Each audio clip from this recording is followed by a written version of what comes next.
দিবলৈ কৈছিলোঁ। কিয় ছাৰ কিয় বাদ দিব লাগে? এই চহৰৰ প্ৰত্যেকখন স্কুলৰ সন্মুখত থকা চামাৰ যেতিয়া ড্ৰাগ বনাবলৈ কৈছিল তেনেহ'লে এইবোৰ স্কুলখন কিয় বাদ দিব লাগে? এইবাবে যে বিহু আপোনাৰ মনত তুমি মোৰ লগত তৰ্ক কৰিব লাগিছা? ৰবা ৰবা তোমাৰ সকলো কথা মই শুনি চাইছোঁ। ছাৰ মই ভালদৰে জানো আপুনি এনে ভুল কেতিয়াও নকৰে, কাৰণ আপুনি ভালদৰে জানে যে আপোনাক দোষী সাব্যস্ত কৰাৰ প্ৰমাণ অন্য হাতত নাথাকিলেও এই বুঢ়াৰ সন্মুখতে আছে।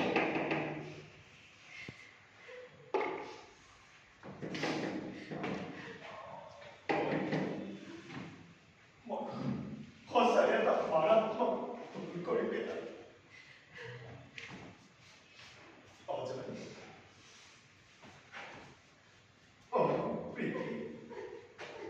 তোমালোকে মোক ক্ষমা কৰি দিয়ে।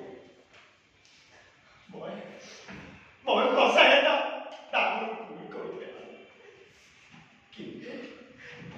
কিন্তু কিয় জানা?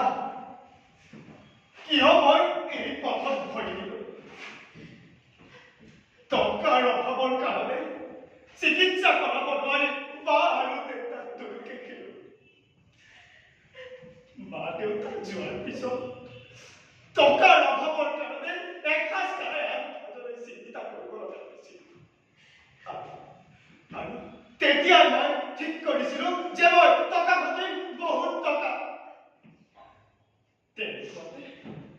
তেনেকুৱাতে এদিন লগ পালোঁ সেই কুখ্যাত ড্ৰাগছ মাফিয়া শৰণ্যক।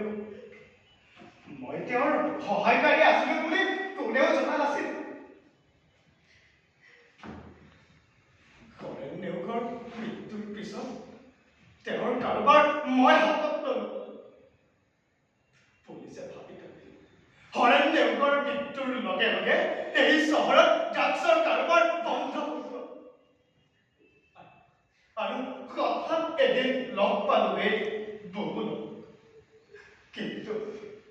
কিন্তু ভবা নাছিলোঁ এই বুবুলৰ এটা মাত্ৰ ভুলৰ পৰিণাম ইমান ভয়ংকৰ